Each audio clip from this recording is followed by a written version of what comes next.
tema kita di minggu ini adalah iman Kristen, atau iman Kristen itu adalah iman yang teguh. Itulah tema kita. Iman Kristen adalah iman yang teguh. Kenapa saya bilang iman yang teguh? Karena iman kita ini spesial. Iman kita ini berbeda dengan konsep imannya orang-orang lain. Dan saya berharap saudara di dalam menjadi atau di dalam berjalannya waktu, saudara jadi orang Kristen, saudara harus punya iman yang benar. Iman yang benar adalah iman yang teguh. Iman yang teguh lahir dari pemahaman yang benar tentang Alkitab. Sekali lagi, saudara lihat ini. Iman Kristen lahir dari pemahaman yang benar tentang firman Allah, tentang Tuhan. Baru melahirkan apa yang disebut dengan iman Kristen atau iman teguh. Banyak orang Kristen tapi mereka punya iman tidak teguh. Kenapa? Karena pemahaman yang salah tentang iman itu sendiri. Saudara, iman harus dipahami dengan baik. Mari satu ayat saja, Ibrani pasal 11 ayat yang ke-1. Saya suka ayat ini. Saudara, kita baca sama-sama dengan keras ya, tidak ada satupun yang diam. Kita baca dengan titik koma yang benar. 1, 2, 3. Iman adalah dasar dari segala sesuatu yang kita harapkan dan bukti dari segala sesuatu yang tidak kita lihat. Sekali lagi, iman adalah dasar dari segala sesuatu yang kita harapkan dan bukti dari segala sesuatu yang tidak kita lihat. Mari kita lihat apa itu iman Kristen. Kalau begitu, apa itu iman Kristen? Saudara, dengar baik-baik. Kalau begitu, apa itu iman Kristen? Menurut Ibrani pasal 11 ayat 1 saya dapat 3. Apa itu iman Kristen? Apa itu iman yang membuat kita teguh? Saudaraku yang diberkati Tuhan, yang pertama, iman Kristen bicara tentang iman itu adalah dasar dari bentuk atau dari semua bentuk pengharapan. Saudara dengar baik-baik, iman itu menjadi dasar dari semua bentuk harapan. Apa maksud saya? Bahasa sederhananya begini, iman itu adalah dasar harapan kita. Iman itu dasar harapan kita. Setiap apapun yang ada di dunia ini biasanya ada dasarnya. Kalau saudara bangun rumah ini harus ada dasar. Kalau tidak kuat, betul ya? Harus ada dasar, fondasi yang disebut fondasi. Itu dasarnya. Saudara, kita menikah itu ada dasarnya yang disebut dengan cinta. Tanpa cinta pernikahan tidak akan berjalan. Tanpa cinta pernikahan tidak langgeng. Saudara, orang sekolah pun ada dasar. Kenapa saudara sekolah? Ada dasarnya. Pertama, saudara ingin supaya ada pengetahuan. Tapi yang kedua, saudara dapat ijazah. Yang ketiga, saudara mungkin dengan ijazah itu Anda punya masa depan. Setiap apapun ada dasarnya. Iman adalah dasar dari segala pengharapan. Saya mau tanya saudara, pengharapan apa yang sedang saudara nantikan di hadapan Tuhan? Semua dikatakan iman adalah dasar. Jadi saudara, bagaimana kau bisa lihat harapan kalau kau tidak punya iman? Saudara mengerti di sini? Sampai di sini. Jadi orang tidak bisa dapat apa yang diharapkan karena tidak punya iman. Padahal untuk mendapatkan harapan itu dasarnya adalah iman. Jadi orang-orang lucu, orang begitu banyak punya mimpi, punya harapan, punya cita-cita dan sebagainya. Tapi sayangnya mereka tidak punya dasar, yaitu iman itu sendiri. Mereka ragu-ragu, mereka tidak pernah percaya pada Tuhan. Nah, apa yang saya sebut dengan dasar kita? Dasar kita adalah Yesus Kristus. Iman yang benar, iman yang pemahamannya benar, dasarnya adalah apa? Yesus Kristus. Kenapa Yesus Kristus? Sebab Yesus Kristus yang memberi harapan. Tidak ada kata ambil. Yesus Kristus yang memberi harapan. Harapan apa? Keselamatan nomor 1. Saudara, tidak ada agama yang meyakini bahwa orang ke surga kecuali kekristenan. Kalau begitu, iman adalah dasar. Dasar utama apa? Pengharapan. Memberi kita pengharapan apa? Keselamatan. Saudara, kita belum ke surga, tapi kita sudah meyakini setengah kaki kita sudah ke surga. Pengharapan kita bukan pengharapan sia-sia. Pengharapan kita dasarnya Yesus. Itu sebabnya saya mau luruskan kepada saudara-saudara. Begini saudara, dengar baik-baik, dengar baik-baik. Saudara dengar baik-baik sini. Saudara perhatikan baik-baik. Saya paling tidak suka kalau ada orang Kristen pergi cari orang dengan iman yang lain lalu minta didoakan. Saudara sadar, iman dasar kita apa? Yesus Kristus. Kalau ada orang bilang tidak apa-apa, nanti hari Minggu pulang kembali ke gereja, yang penting datang pakai agama lain pun doa tidak apa-apa. Anda salah besar. Karena dasar pengharapan kita adalah iman. Iman itu kepada siapa? Yesus Kristus. Ada amin. Itu sebabnya kita tolak dukun, kita tolak orang-orang pintar, kita tolak iman yang lain di dalam menolongi saudara. Karena Yesus itu cukup. Sekali lagi, Yesus itu lebih dari cukup. Kenapa kalau Yesus lebih dari cukup, Anda berharap pada orang lain? Dia bilang sekali lagi, saya baca untuk saudara ya. Saudara dengar baik-baik. Saudara baik-baik, baca baik-baik yang saya tebalkan. Iman adalah dasar apa?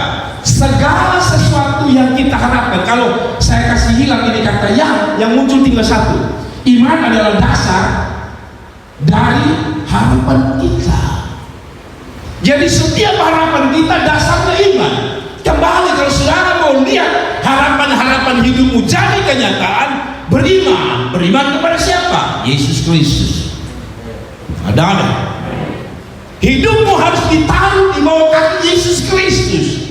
Kalau hidupmu ditaruh di bawah kaki Yesus Kristus, baru engkau bisa lihat harapan hidup. Ada orang coba pikir dengan kerja keras dia bisa dapat harapan hidup. Betul, orang perlu kerja keras. Tapi pertanyaan saya, apakah kerja keras cukup?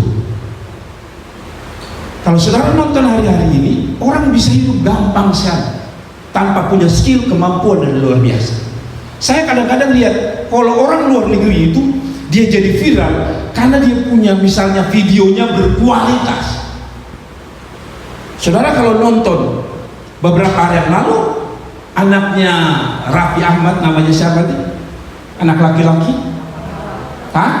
Rafathar. Saudara tahu Rafathar puncak dapat jutaan viewer hanya gara-gara tulis di situ Rafathar sakit. Saya mau tanya saudara, coba saudara kasih naik saudara sakit di Facebook. Ya puji Tuhan kalau ada masih orang berkata kasihan, cepat sembuh ya, GWS. Tapi saudara pengungsi bilang apa? Mati lebih baik. Saudara lihat bahwa hidup ini dasar kita adalah pengharapan kita adalah Tuhan. Maksudnya begini, Indonesia itu lucu, video yang tidak menarik, video yang tidak berkualitas bisa jadi viral. Berarti lihat bahwa ternyata hidup kita tidak semata dari kerja keras, dari skill Anda, kalau bukan tangan Tuhan yang menyertai. Sudah lihat bahwa ternyata orang bisa jadi orang luar biasa tanpa punya ijazah, kalau boleh saya. Kalau begitu apa nih? Di balik ini ada siapa? Ada Allah, ada Tuhan. Kalau orang dunia dengan keadaan yang tak berkualitas bisa jadi luar biasa, harusnya orang percaya harus yakin dengan kualitas iman kita yang luar biasa, dengan pemahaman dan pengenalan kita akan Tuhan, membuat kita makin hari makin berpengharapan di dalam Tuhan. Kasih tepuk tangan yang meriah untuk Tuhan.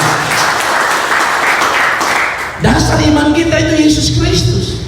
Segala pengharapan kita baik hidup masa depan, berkat dan pergumulan, sakit penyakit, bahkan yang paling utama keselamatan, dasarnya adalah iman. Jadi iman itu sangat penting sekali. Tanpa iman kita tidak memperoleh apa-apa dari apa yang kita harapkan. Tanpa iman kita tidak dapat apa-apa. Iman adalah dasar pengharapan. Saudaraku yang diberkati Tuhan, saya hari-hari ini di tengah COVID, saya masih dengar orang mengeluh berkata, Pak Pendeta, hidup kok tambah sulit ya. Kalau sampai situ normal namanya. Tapi yang tidak normal adalah saudara bawa saudara punya rasa takut, saudara bawa saudara punya rasa ngeri, saudara bawa saudara punya rasa cemas itu, lalu saudara kehilangan harapan sama sekali. Rasanya hidup ini sudah terlalu susah dan tidak mungkin lagi hidup ini menjadi luar biasa. Itu yang saya tidak mau, sebab harapan kita terlalu besar, Yesus Kristus.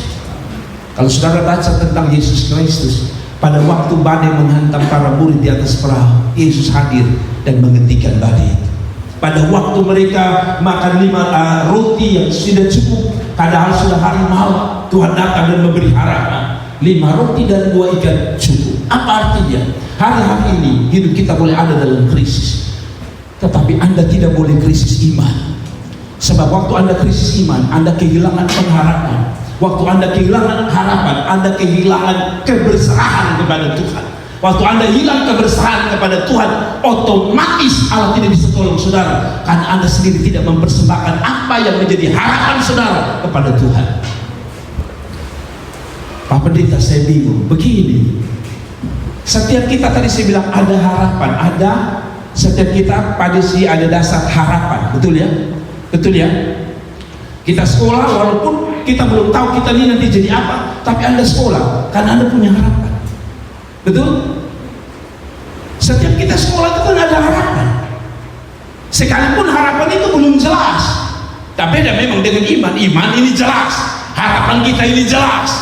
Ada amin. Saudara, pengharapan kita Yesus Kristus. Dengar Bapak, sekali lagi saya jelas. Pengharapan kita Yesus Kristus, bukan uang. Artinya begini, kalaupun tidak ada uang hari ini, Anda tidak boleh lihat harapanmu hilang. Harapanmu masih ada karena harapanmu Yesus Kristus. Kenapa? Karena dolar atau rupiah bisa turun naik. Sekarang ini mulai COVID ini saya lihat dolar hampir tidak pernah turun lagi. Kalaupun dia turun sebentar saja, besok dia naik lagi. Kebetulan kalau saya buat YouTube, jadi saya itu perkembangan dolar. Dolar itu paling turun 100, 200, rupiah naik lagi. Dan kebanyakan lebih banyak naiknya. Kalau saya lihat grafik itu naiknya luar biasa. Kita tidak sadar. Kalau pengharapan uang, dengar, engkau akan kehilangan harapan. Kenapa? Karena hari-hari ini semua orang mengakui keuangan tidak jadi jaminan. Orang kaya dulu dengan gampang menghasilkan uang, hari ini susah. Kecuali orang yang nakal, ambil kesempatan COVID lalu bikin data yang palsu, itu lain. Tapi maksudnya pada dasarnya uang bukan harapan kita semata. Kalau uang harapan, maka COVID sudah selesai hari ini. Betul. Kalau uang adalah harapan, COVID sudah habis hari ini.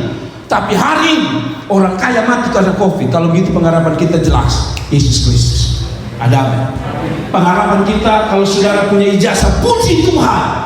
Tapi kalau saudara tidak punya ijazah karena mungkin, maaf kata, saudara lahir dari keluarga yang sulit membiayai Anda ke sekolah tinggi, ingat, harapan Anda bukan ijazah, harapan kita Yesus Kristus. Kalaupun dokter mengatakan sakitmu tidak bisa sembuh, ingat, harapanmu bukan dokter, harapanmu Yesus Kristus. Haleluya. Saya mau bilang bahwa kita punya harapan dari segala harapan kita, Yesus Kristus. Ada apa? Kalaupun engkau tidak terlahir dari keluarga hebat, tapi engkau bermimpi jadi orang hebat, dengar, keluargamu tidak jadi jaminan, tapi Yesus Kristus masih jadi jaminan bagi orang-orang sampai hari ini. Itulah yang saya maksudkan iman nomor 1. Iman Kristen adalah dasar dan segala pengharapan. Jadi kalau ada orang Kristen tapi hilang harapan, saya takut bahwa saudara bukan beriman. Saudara orang Kristen tapi saudara tidak pernah beriman. Sebab iman itu harapan. Harapan itu adalah sesuatu yang pasti di tangan Tuhan. Ada amin. Saudara mengerti sampai di sini? Iman Kristen itu hebat. Iman Kristen itu luar biasa. Satu waktu ada seorang yang punya anak sakit, lalu dikabarkan meninggal. Lalu orang mengatakan, dia datang kepada Yesus dan berkata, Yesus tolong. Lalu Yesus berkata, pulanglah. Lalu orang mengatakan, tidak usah susahkan, anakmu sudah mati. Tapi di tengah jalan kata Alkitab, anak itu sembuh. Apa artinya? Pengharapan kita luar biasa. Yang sudah mati bisa bangkit, apalagi kita yang masih hidup. Jangan sampai pengharapan kita mati. Ada banyak orang, Lazarus sudah mati, tapi oleh Yesus. Marta dan Maria berkata begini, kalau seandainya, kalau sudah baca Yohanes pasal 11, bahasa dari Marta dan Maria adalah, kalau kau ada di sini, pasti saudaraku tidak mati. Harapan mereka hilang, padahal Yesus ada di depan. Dan saya mau bilang sama saudara, dan Yesus berkata, kalau kau percaya, aku akan lihat orang mati dibangkitkan. Tapi mereka tetap dalam konsep mereka bahwa Yesus itu punya keterbatasan. Kalau yang namanya sudah mati, persis orang lain tidak mungkin bangkit. Tapi sekali lagi akhirnya kita lihat bahwa Lazarus bangkit. Saya mau bilang sama saudara, yang paling sulit itu kematian, dia bisa kalahkan. Apalagi hanya harapan makan, apalagi hanya harapan minum, apalagi hanya harapan bisa kawin, apalagi hanya harapan bisa dapat jodoh. Tambah bodohnya kita kalau kita tidak percaya kepada Tuhan Yesus. Katakan amin. Saudara, yang kedua, iman Kristen bicara tentang apa? Iman Kristen itu bicara bukti dari yang tidak terlihat. Ini menarik dari iman Kristen. Saudara, ini iman adalah dasar dari segala pengharapan. Jadi hiduplah selalu dalam pengharapan. Pengharapan kepada Yesus, karena di dalam Yesus selalu ada harapan. Tapi yang kedua, saudara dengar baik-baik, Iman itu bicara bukti dari yang tidak terlihat. Ini unik. Yang namanya bukti harus terlihat. Dari sisi hukum, saudara-saudara yang sarjana hukum, saudara yang belajar di bidang hukum, semua bukti harus terlihat. Yang tidak terlihat itu bukan bukti namanya. Saudara bisa bilang orang ini membunuh, tapi Anda tidak punya bukti pisau berdarah, orang itu mungkin waktu dia tikam saudara ada di situ. Yang menarik adalah siapa yang pernah lihat Tuhan di situ? Tidak ada. Tapi kalau lucu, yang tidak terlihat disebut bukti. Nah ini yang saya mau jelaskan saudara. Iman Kristen itu unik. Sesuatu yang tidak terlihat tapi bisa dibuktikan. Nah ini menarik. Iman Kristen adalah sesuatu yang tidak terlihat tetapi bisa dibuktikan. Orang dunia, orang sekuler, orang-orang liberal menolak kekristenan gara-gara satu hal ini. Sesuatu yang tidak masuk akal, yaitu sesuatu yang tidak terlihat dianggap tidak ada. Kalau saudara tidak melihat Allah, mengapa Anda mempercayai Allah ada? Itulah beda. Iman Kristen tidak melihat, tapi iman Kristen dapat membuktikan. Sekali lagi, jadi kalau ada orang bilang, kalau Allah mau di mana? Kasih tunjuk dia. Kalau dia berdiri saat ini di depan saya akan melihat atau saya akan percaya. Makanya ada banyak orang Kristen, saya bilang pemahamannya salah, gampang kecewa. Kenapa? Karena mereka selalu ingin melihat yang tidak bisa dibuktikan. Yaitu begini. Berapa banyak orang waktu saudara punya persoalan dan pergumulan lalu tidak lihat Tuhan menjadi kecewa? Berapa banyak? Kalau kita bilang begini, Tuhan beta mau lihat. Kalau beta kasih masuk ijazah, lamaran, engkau ini kantor terima, beta akan sungguh-sungguh dengan Tuhan. Ini iman bodoh namanya. Ini iman yang perlu pembuktian. Saya mau bilang saudara, yang tidak terlihat dapat dibuktikan. Bagaimana caranya? Saudara lihat ini listrik ini, lampu ini. Saudara tahu? Saudara yakin ada listrik tidak? Saudara yakin ini ada listrik tidak yang sedang mengalir? Dari mana Anda tahu? Waktu lampu nyala itu membuktikan. Tapi saya mau tanya saudara, waktu lampu ini tidak nyala, kalau saudara kata lampu tidak nyala, listrik tidak ada, berani kau saudara naik ke atas, sentuh kabel telanjang di sana karena sudah tidak lihat lampu nyala? Berani? Kapan hari saya perbaiki listrik di belakang? Saya sudah tes kabel, saya tes, oh rupanya rusak di bagian fitting, saya perbaiki tidak nyala. Saya dengan istri, lalu saya perbaiki semua, saya beli semua, tidak nyala. Lalu saya bilang matikan meteran, karena saya lebih yakin bahwa listrik sama sekali tidak ada kalau meteran dimatikan. Karena tidak ada hubungan dengan listrik, saya bisa kerja baik. Tapi itu pun selama saya masih ragu. Karena saya pikir gini, takutnya ada kabel yang lompat ke sebelah. Jadi saudara walaupun sudah kasih matimeter, saya masih begini sudah. Kabel cepat, maksud saya kalau dia kena pun saya masih dengan cepat. Padahal sudah dikasih matimeter. Tapi saya yakin ada itu listrik. Padahal tidak ada lagi listrik. Demikian dengan Tuhan Allah dapat dibuktikan. Dari mana Allah bisa dibuktikan bahwa dia ada? Satu, ciptaan. Semua kita punya barang bagus itu gara-gara ciptaan. Anda pakai baju bagus kan ada perancang dan pencipta. Atau pernah saudara bilang, woi baju ini bapak saya dapat pada waktu saya mimpi tadi malam. Pas saya mimpi, kebetulan saya lewat Ramayana, uang tidak ada tapi mimpi jalan terus. Maksudnya mimpi jalan terus itu kadang-kadang kita lihat Ramayana, Tuhan ya kapan gue bayar doi, mau ambil itu daster ternyata gantung selalu berkata bye-bye. Kita kepingin tapi tidak bisa dapatkan itu. Nah kembali pada saya bilang iman adalah bukti. Maksudnya gini, karya-karya yang ada di dalam kita yakin adalah ada orang yang rancang dan buat. Masker yang kita gunakan kita yakin ada yang buat. Ciptaan yang begitu indah, begitu besar, kita harus yakin bahwa ada yang buat. Siapa yang buat? Satu, sebagai orang Kristen kita yakin Tuhan yang buat. Ada orang bilang tidak, ini hasil ledakan. Ilmu pengetahuan bilang bumi ini hasil apa? Ledakan dari apa tuh? partikel-partikel yang jadi kecil-kecil akhirnya jadi, ada yang jadi pohon, ada yang jadi ini, lalu dicoba-coba bikin. Itu sebabnya katanya alam semesta mempercaya, atau orang berpengetahuan percaya begini, alam itu dari tidak sempurna jadi sempurna. Ini beda dengan iman Kristen. Iman Kristen itu bilang dari sempurna baru tidak sempurna, ya kan? Alam bilang dari partikel-partikel kecil itu lalu terus dia menjadi laut, apa semua aneh-aneh semua, berarti dari tidak sempurna jadi sempurna. Tapi menurut Alkitab tidak, dari sempurna jadi tidak sempurna. Adam yang tadi benar jadi berdosa. Dunia yang dulu yang penuh dengan luar biasa, setelah Adam jatuh dalam dosa, dunia tanah menjadi tanah kutuk. Jadi Alkitab selalu terbelakang. Nah, saya tidak omong itu, omong saya gini. Pembuktian pertama adalah alam semesta. Kalau orang berkata begini, kalau memang benar bahwa alam itu atau pengetahuan mengatakan dari tidak sempurna jadi sempurna, mengapa monyet sampai hari ini tidak pernah laba laptop?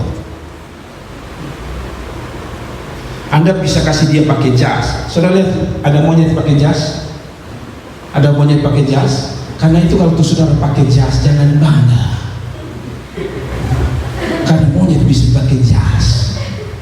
Tapi mau saya begini, diadakan pencobaan bahwa kita ini katanya lahir dari manusia purba. Manusia purba itu sebenarnya pada dasarnya monyet. Itu kata siapa ya? Kata Darwin. Jadi saudara dan saya ini monyet, makanya mirip-mirip toh. Suka cari kutu. Anak saya mau bilang sini mencari kutu, hanya untuk mama bisa dapat. Bayangkan hanya muka sembunyi kepala anak, pun kepala capek luar biasa. Sampai anak-anak kadang-kadang waktu don cari di buku tuh air mata jatuh. Bukan karena beban berat, tapi mama terlalu lama cari kutu. Persis kayak maunya cari kutu, sama. Saudara, persis. Tetapi yang membedakan kita adalah kita punya akal. Saudara, amin. Nah itu sebabnya waktu diadakan pencobaan, katanya di dalam satu kamar ditaruh monyet, ditaruh buku, ditaruh ballpoint, untuk mungkin tiada perubahan. Yang kuliah saja, yang kuliah online sekarang, dosen ada omong dia ada tidur, kasih monyet lagi. Coba lihat orang anak kuliah sekarang. Aduh, saya lihat kuliah luar biasa. Ada orang kuliah, dosen ada omong panjang lebar, dia kasih mati mic, dia mulai duduk make up. Saya tanya saudara, itu kuliah model apa ya? Apakah kuliah zaman perjanjian baru kan? Tapi mau saya kembali pada firman Allah, iman adalah bukti dari sesuatu yang kita bisa, atau bukti sesuatu yang tidak terlihat tapi dapat dibuktikan. Alam semesta begini gagal, masa tidak ada yang cipta? Kita yakin Tuhan Allah yang cipta. Saudara-saudara, ada amin. Apakah benar bahwa sesuatu yang tidak terlihat tidak bisa dibuktikan? No, tadi saya bilang listrik bisa. Berarti sesuatu dalam hidup iman Kristen tidak harus melihat, tapi kita bisa lihat akhirnya ada bukti terjadi dalam hidup kita. Toh orang dunia yang terlihat tidak bisa buktikan juga, betul ya? Toh orang dunia yang katanya menurut dia yang terlihat bisa membuktikan, tidak selamanya. Kan saya sudah bilang, saya ini hitam, lalu iklan mengatakan untuk bisa putih pakai bengkoang. Tahu bengkoang? Bengkoang itu orang Kupang bilang apa lagi? Uas. Saudara, katanya kalau saudara lihat dulu, maaf, ada namanya apa namanya? Lotion ini untuk kulitnya apa namanya? Hand body. Dulu ada hand body dengan merek Chotri. Karena kalau saya sebut langsung kan saya kenal saudara. Dulu namanya Chotri, saya itu bengkoang. Jadi katanya kalau lap lama kelamaan putih. Saya sudah pakai bengkoang, mau dari kulit makan langsung. Uas itu saya makan 3 piring, tapi masih hitam sampai hari. Saudara, tidak selamanya yang terlihat dapat dibuktikan, tetapi yang tidak terlihat bisa dibuktikan. Allah kita. Saya percaya ada. Yang kedua, mujizat masih ada sampai hari ini membuktikan Allah tidak terlihat, tapi dia masih bisa dibuktikan. Ada amin. Ketika dokter angkat tangan dan dokter mengatakan ini hanya mujizat, berarti Allah masih bisa dibuktikan sekalipun tidak terlihat. Berapa banyak orang bersaksi hari ini, kanker mereka disembuhkan, tumor mereka disembuhkan. Saya nonton sebuah video dari seorang pendeta di kota ini yang mendoakan setiap malam orang sakit, dan ada seorang mengatakan kepada WA-nya, dia mengatakan begini, Pak Pendeta terima kasih, sebenarnya saya ada sedikit benjolan di payudara saya, tapi setiap malam dia mengikuti ibadah dari pendeta ini. Lalu setiap malam pendeta mengatakan, kalau engkau sakit taruh tangan di dada, di tempat saudara sakit, dan maaf kata setiap kali dia merasa untuk didoakan, dia permisi, dia pegang bagian sakitnya, dan dia sadar bahwa itu ada benjolan, dan itu sudah sekitar 1 tahun.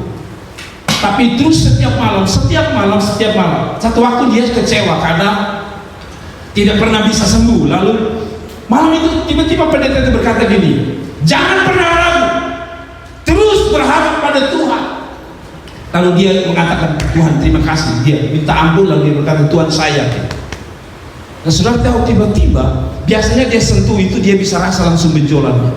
Hari itu waktu dia sentuh, dia rasa kenapa tidak ada. Dia pikir permisi, yang namanya wanita, dia pikir mungkin lari ke bagian lain atau pindah. Waktu dia sentuh, dia benar-benar hilang. Tidak ada tangan dokter yang sembuh, tidak ada pisau operasi di situ, tapi mujizat itu terjadi. Berarti Allah kita tidak terlihat, tapi bisa buktikan dengan mujizat. Itu sebabnya orang Kristen tidak boleh hidup hanya gara-gara melihat, karena tidak semua yang melihat bisa dibuktikan, dan tidak semua yang tidak bisa dibuktikan dapat melihat. Tapi Allah kita tidak dapat dilihat, tapi dapat dibuktikan. Kedua, yang ketiga, Anda dan saya adalah bukti Allah ada. Ada amin. Kenapa saudara masih hidup? Apa karena Anda sehat? Kalau Anda sehat, berapa banyak orang sehat tapi sudah mati? Kalau dia tidak mati karena jantung dan penyakit, dia mati karena kecelakaan. Berarti hidup kita adalah mujizat. Kalau hidup kita adalah mujizat, kita sadar hidup kita tidak lihat Allah, tapi Allah bisa dibuktikan. Pemahaman yang paling sederhana mengenai pembuktian Allah ada adalah kesaksian hidup saudara. Kalau saudara mau cerita, saya ajak saudara cerita tentang hidup saudara, mulai dari lahir sampai masa remaja, dewasa, menikah, dan masa tua Anda. Saya mau tanya saudara, berapa banyak jawaban Tuhan telah terjadi atas hidup saudara? Saudara tidak perlu jawab. Berapa banyak yang pernah saudara doakan, lepas dari yang belum terjawab? Berapa banyak yang Tuhan sudah jawab? Kenapa Anda bisa lihat jawaban itu? Karena itu yang saya bilang, Allah tidak terlihat, tapi Allah sudah terbukti. Allah tidak terlihat, tapi Allah sudah terbukti. Jadi kekristenan tidak harus selalu melihat sesuatu yang spektakuler untuk mempercayai bahwa Allah itu ada. Dengan baik-baik, iman Kristen tidak harus melihat sesuatu yang spektakuler baru kita yakin bahwa Allah itu ada. Setiap pagi waktu saudara bangun, saudara masih tarik nafas, itu bukti Allah ada dalam saudara. Tapi kan kita suka yang spektakuler. Kalau orang lumpuh berjalan di depan gereja Yesus Nazaret, itulah Allah hadir. Dia lupa bahwa dia bisa tarik nafas, bukti bahwa Allah ada. Saudara pernah rasa tidak tenang dalam hidup saudara? Lalu tiba-tiba Anda berdoa, Tuhan, ini perasaan tidak enak, Tuhan tolong saya. Tiba-tiba saudara rasa damai di hati saudara. Dari mana itu datang? Siapa yang masuk ke situ? Allah, Tuhan, Roh Allah yang hadir dalam hati. Berarti Allah tidak bisa dilihat, tapi Allah dapat dibuktikan. Amin. Amin. Saudara-saudaraku yang diberkati Tuhan, itu sebabnya bahaya kalau saudara tidak bisa paham konsep yang benar mengenai Allah ini. Iman kita yang kedua tadi, yaitu yang tidak bisa terlihat, namun dapat dibuktikan. Kalau saudara tidak punya pemahaman ini, nanti saudara seperti orang Israel. Masih ingat orang Israel waktu Musa naik berdoa di atas gunung? Lama.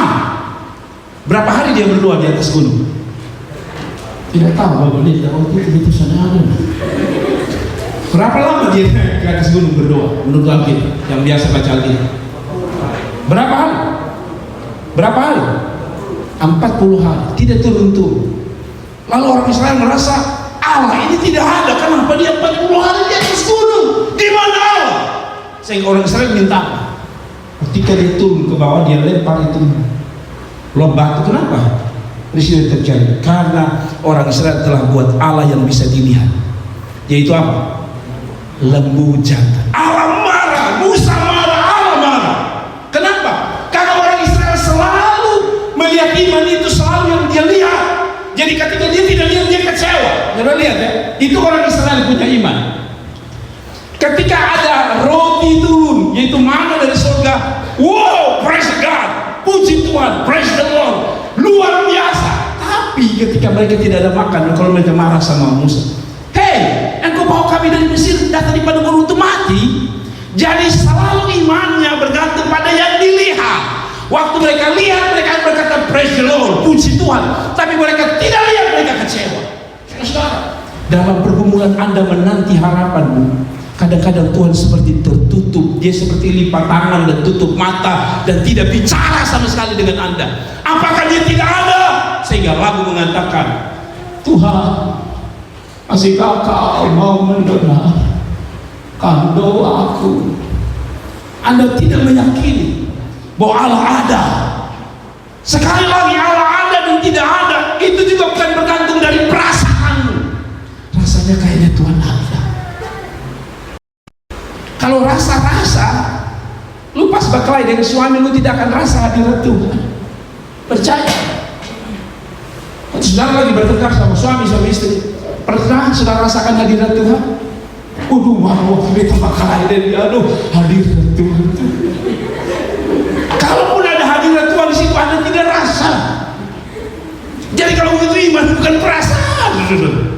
Makanya saudara, kalau saudara berdoa, saudara rasa tidak rasa hadirat Tuhan, yakinlah Tuhan ada di situ. Kan kita nih, maaf kata khusus orang Pentakosta selalu salah dengan pemahaman ini. Kalau bulu badan berdiri waktu menyembah Tuhan, Allah ada. Saya takut saudara baru pulang dari orang mati sehingga bulu kuduk Anda berdiri.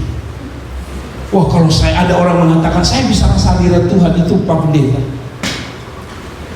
Kalau saya rasa dingin di sini, ada orang punya pengalaman rasa hadirat Tuhan itu dingin di sini.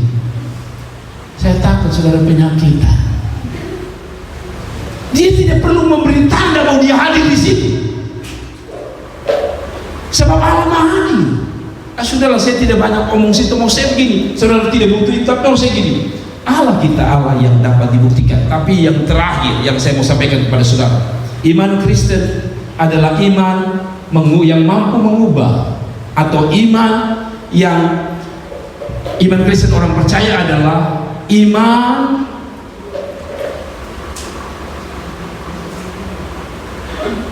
Kristen percaya baru melihat, bukan melihat baru percaya. Maaf, iman Kristen itu unik karena iman Kristen itu apa?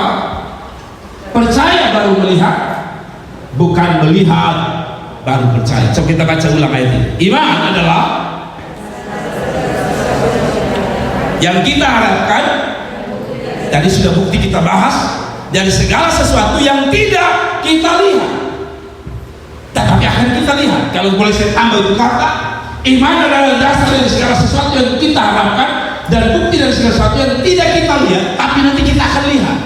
Sebenarnya konsep ini adalah Yesus Kristus. Kita belum lihat dia datang kedua kali, tapi kita yakin kita akan lihat Yesus Kristus sekali.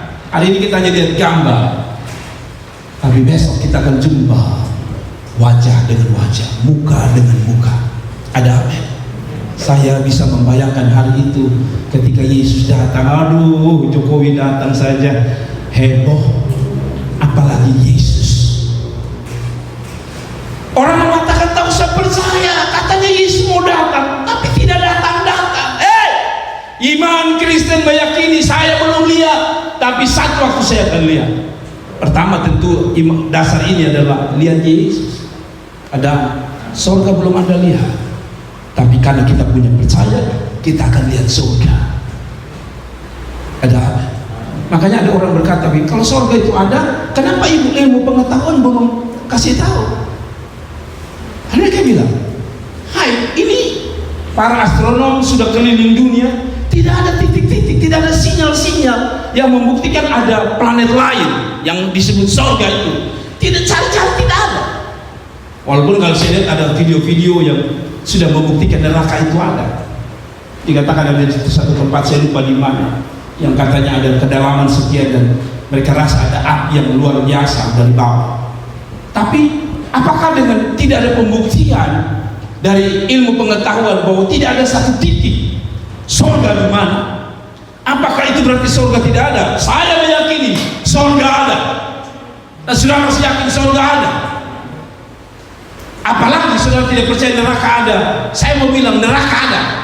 Kalau Anda tidak percaya neraka ada, pergilah ke dapur, nyalakan kompor, dekat-dekatlah dengan dia. Kalau saudara berkata ternyata neraka ada. Mengerti?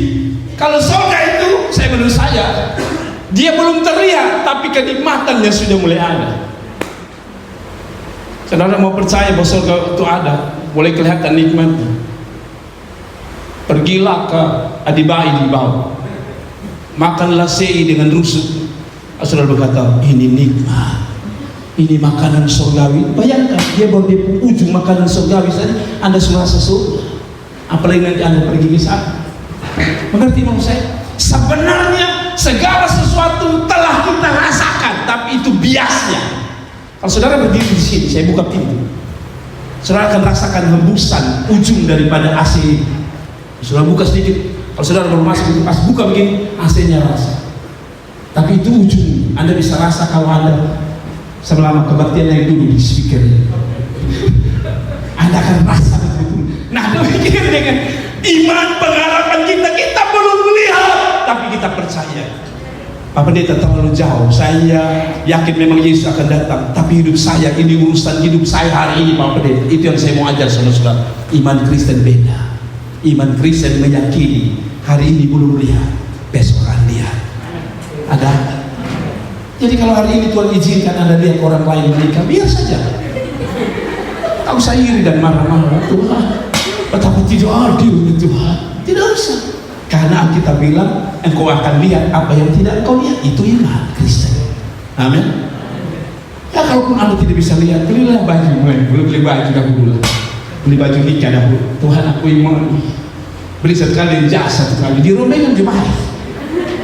Tapi ukuran harus pas. Yang saudara beli satu kali terlalu kecil, karena Tuhan kirim satu kali agak tinggi, dia sisa. Tapi maksud saya adalah imanilah. Ada amin. Imanilah. Katanya satu waktu ketika saya bilang sama seorang pendeta, waktu saya tidak punya kendaraan, saya bilang, Pak Pendeta tolong doa supaya kami suami istri pelayanan ada kendaraan. Walaupun dia guyon, tapi saya terima itu sebagai kebenaran. Dia bilang, Pak Pendeta, oh apa, waktu itu saya rindu punya motor.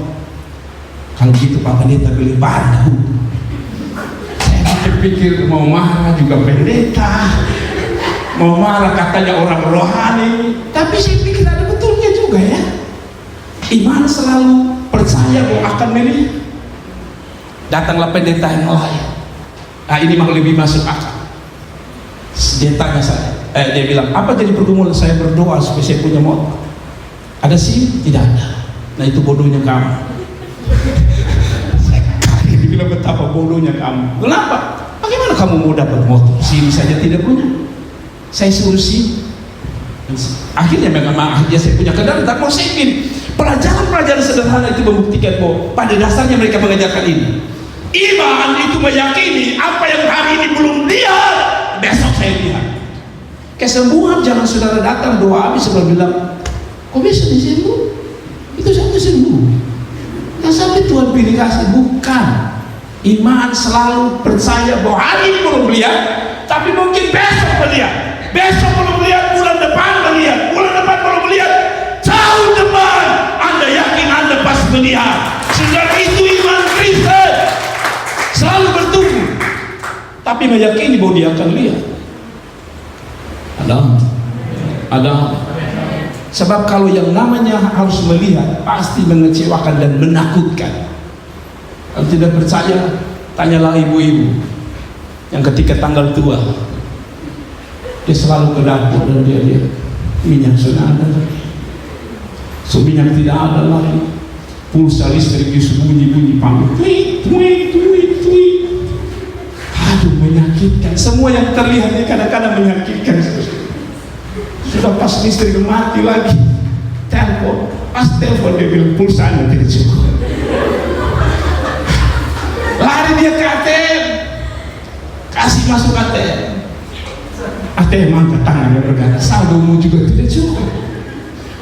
Semua yang kita lihat selalu mengecewakan.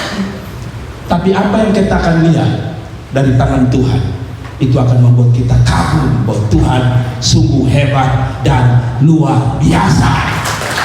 Waktu dia pimpin Abraham, saudara lihat waktu dia pimpin Abraham, Tuhan Allah pimpin Abraham. Apa Abraham tahu itu tempat? Tidak. Kalau Tuhan bisik saudara malam-malam bangun, Mela, jalan. Kemana Tuhan? Jalan. Wow, saudara pikir-pikir. Apalagi kalau bensin tinggal sedikit, Tuhan kalau tahu alamat kan jelas, kita bisa pelan-pelan sedikit supaya kita dekat, umpama tidak sampai cuma sempat dorong. Tapi kalau di jalan jauh dan tidak jauh. Tapi Abraham selalu percaya pimpinan Tuhan tidak pernah salah. Dia akan melihat kota yang telah dijanjikan Tuhan. Saudara demikian juga kita. Selalu tidak ada harapan, dunia selalu mengaburkan karya Tuhan untuk engkau di masa depan. Lewat apa? Kekecewaan. Kita selalu kecewa. Nah, saya selalu bilang kepada orang muda, putus 3-4 kali, lalu saudara kecewa. Kecewa itu akan membuat Anda kabur dan makin kabur. Pertama, kabur iman saudara. Karena saudara kecewa. Tapi yang kedua, saudara akan kabur dengan penglihatan saudara akan masa depan saudara. Kenapa? Karena terlalu banyak air mata. Coba saudara menangis. Saya tanya, pernah saudara menangis? Orang bilang bercucuran air mata banyak. Apakah Anda lihat manusia jelas? Saudara jawab. Waktu saudara menangis air mata lagi banyak, apakah saudara lihat manusia jelas seperti waktu air mata tidak ada? Tidak. Demikian kadang-kala air mata itu gambaran kekecewaan.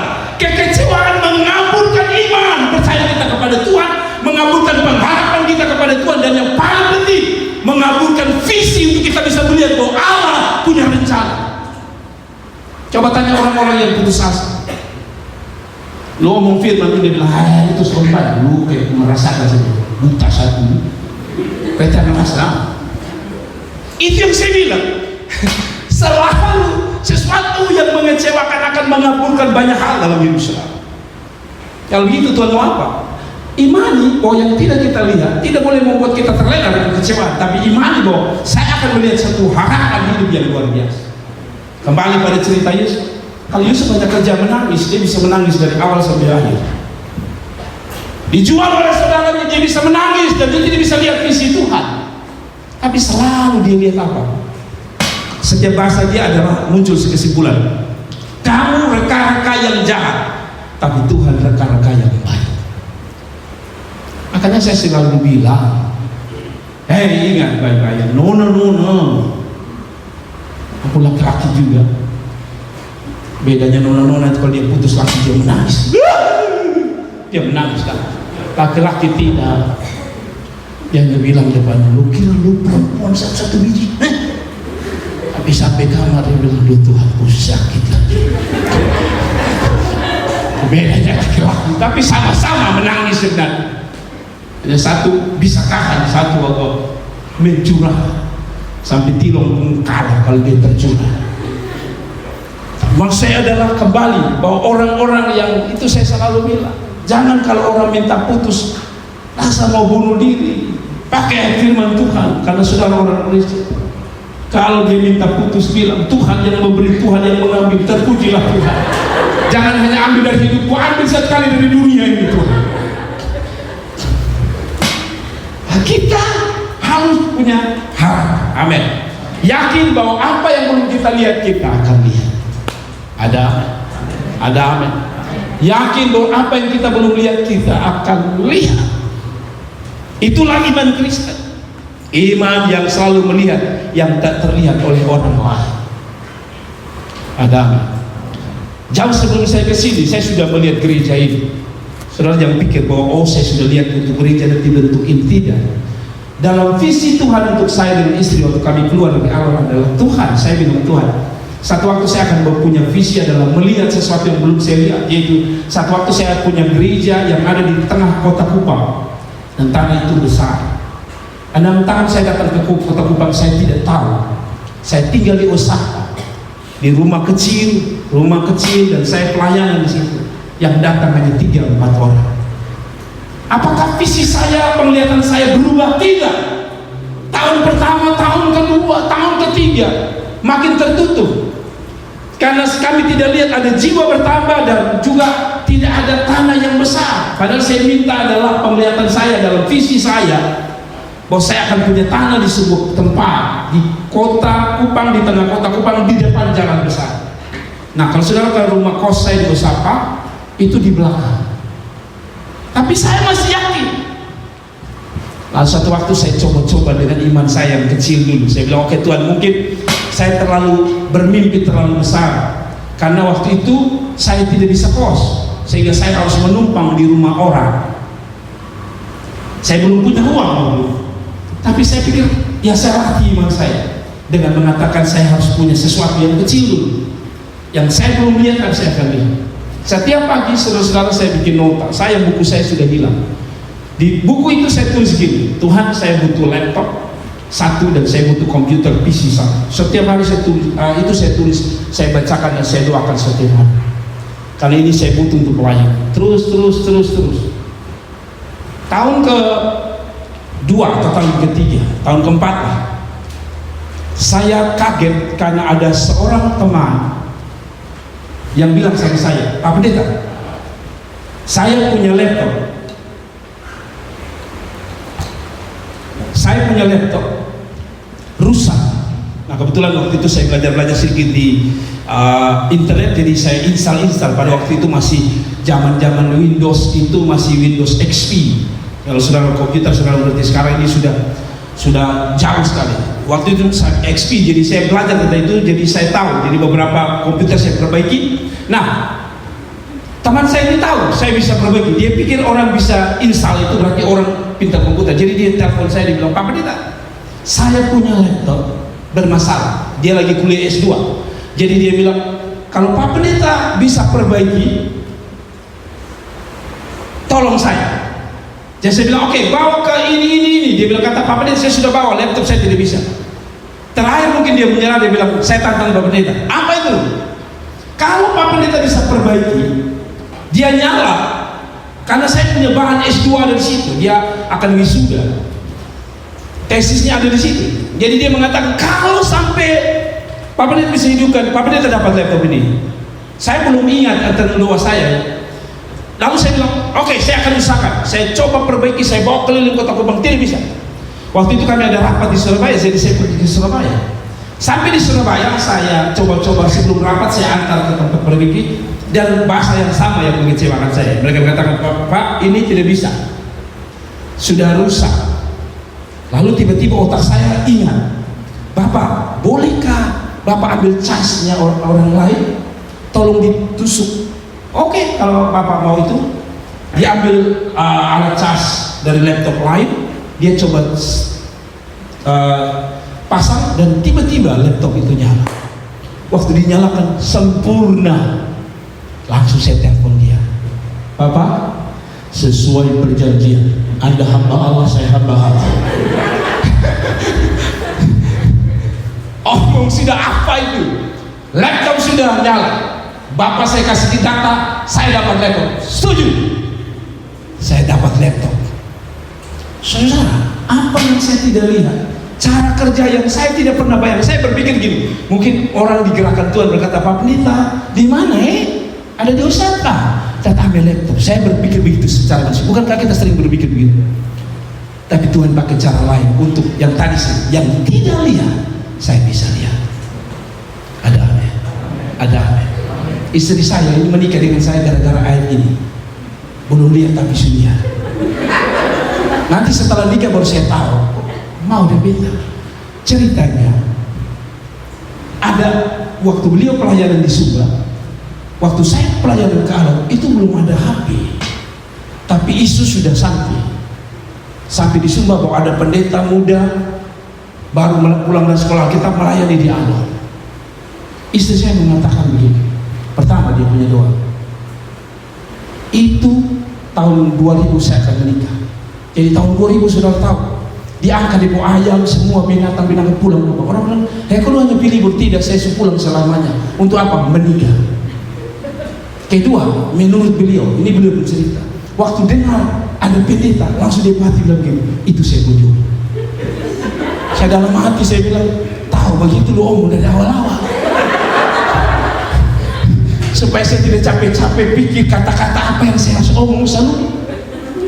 Waktu nikah dia bilang, Bapak, waktu beta tinggal menang bupati seperti damai. Walaupun hari-hari ini bertengkar dia kehilangan damai.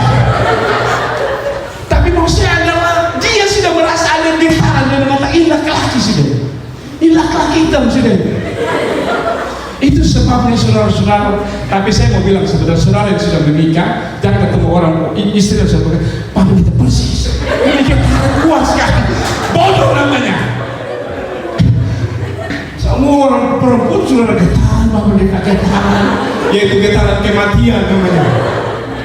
Maksudnya adalah lihat, saya akan tutup, lihat, yakini apa yang belum dilihat. Iman Kristen mengajarkan pasti satu waktu saya lihat Tuhan